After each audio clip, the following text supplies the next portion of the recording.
Number one piece of advice is to develop your own style. You need to make sure that when someone looks at your design and looks at your print, they know it's been done by you and it screams you. It just looks like your style. I taught myself Photoshop and Illustrator. I was down in the lobby of our hotel and a lady was like, "Where are you from?" She sort of said, "What brings you to New York?" And she goes, "You're joking. How did I not know what I majored in?"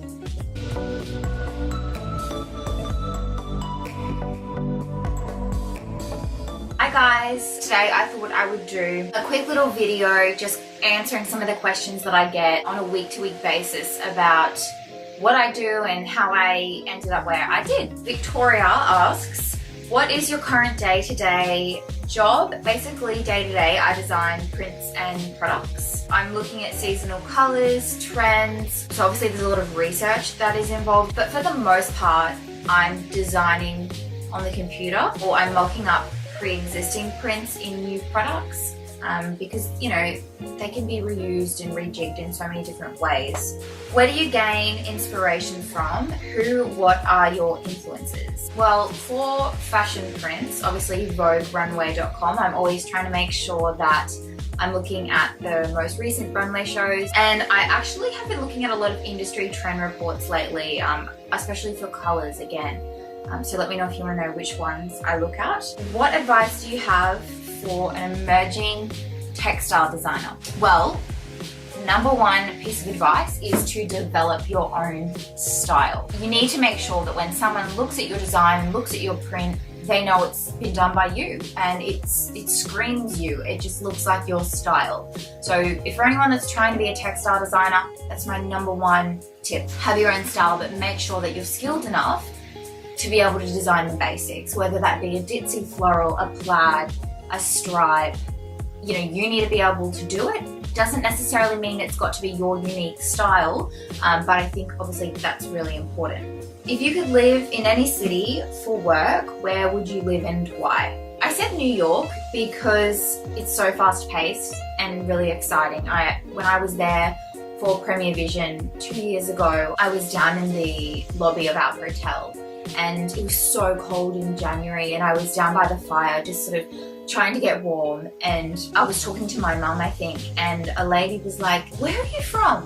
You know, I can't pinpoint your accent. Are you from the UK? Are you Australian?" And I get that a lot for some reason. I think a lot of us do here in Australia. But I said, "Oh, I'm from Australia." And she sort of said, "What brings you to New York?" And I said, "I'm going to a print and textile design show and showcasing my designs." And she goes, "You're joking. I'm actually recruiting for anthropology. Did you want to have a meeting?"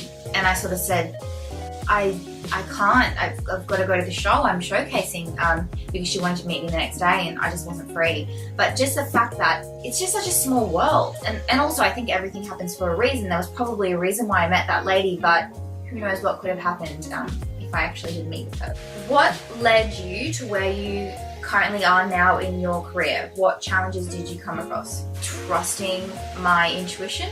I've always had this weird gut feeling that I'm going to be someone that designs prints, and it's not just that I always knew I was going to be a print designer, I just knew I was capable of it.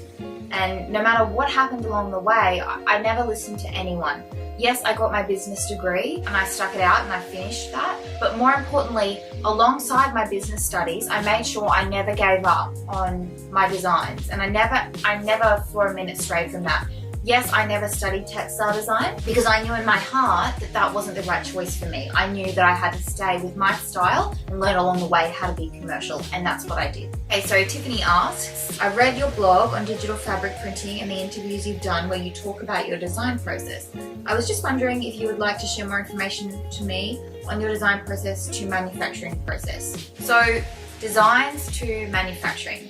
So basically, I will start painting or drawing the design and then I will scan it, put it on the computer, make the pattern, get the colors right, do any necessary tweaks that I have to, and then I'll save that artwork as a PSD, a TIFF, a PDF, or a high resolution JPEG, and I will either send that to my client via WeTransfer or Dropbox, and they will send it to their manufacturer or their supplier.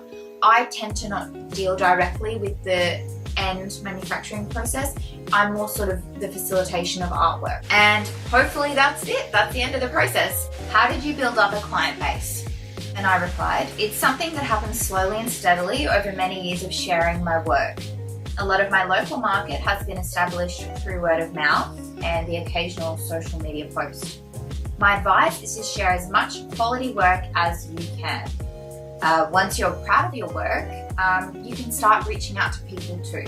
So that's a huge one. I think locally it was word of mouth because I was sharing to my close network of family and friends, and then it blossomed from there. I did reach out to a few people and they clicked on my social media and website as a point of reference and as a point of validation. So how do you grow your client base?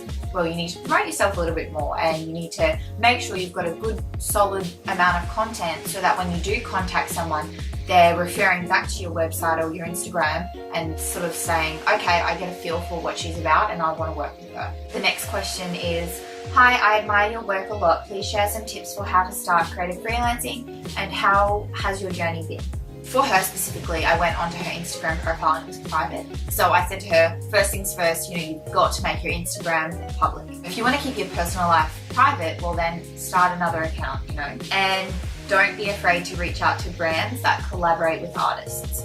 When I was first starting out, I had a phone case for the dairy and a coffee cup for Biopark, which was all really fun and helped me locally, I would think. Hi Britt, absolutely love your designs. Where did you learn how to do pattern design and repeats, and is it your full-time job, and how long have you been doing it? Yes, at the moment I'm designing prints and products full-time. I started about 4 or 5 years ago.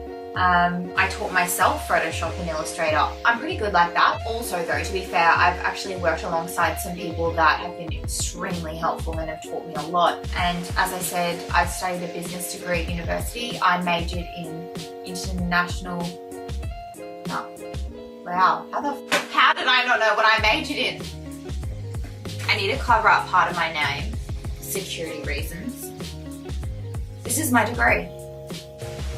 So I majored in human resource management. Why can I not remember what my uni major is? That is alarming. I don't use it. Hilarious. I think I might do this question again. This is just scattered. I'm sorry, I just think it's funny because it lives in a folder like on the floor. All that time and money.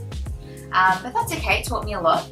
Well, I hope it did. And you never know, like subconsciously, the things you remember from uni. It happens every now and again. Alex asks, if you had any advice for someone who was looking to get into the textile surface design industry, what would it be? Well, obviously look to see if there are any courses that you want to do, watch YouTube videos, follow print and textile design companies, just follow the industry for a little bit and see if you like it. And if you like art, you sort of like drawing motifs, I think you would really love it because that's a huge part of it.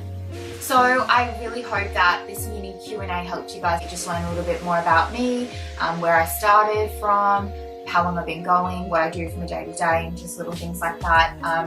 If you have any other questions, please feel free to email me info@brittlaspina.com and I will 100% get back to you. I really try to get back to everyone, but they were probably the most generic questions for the most part. That's why I shared them. But yeah, bye guys.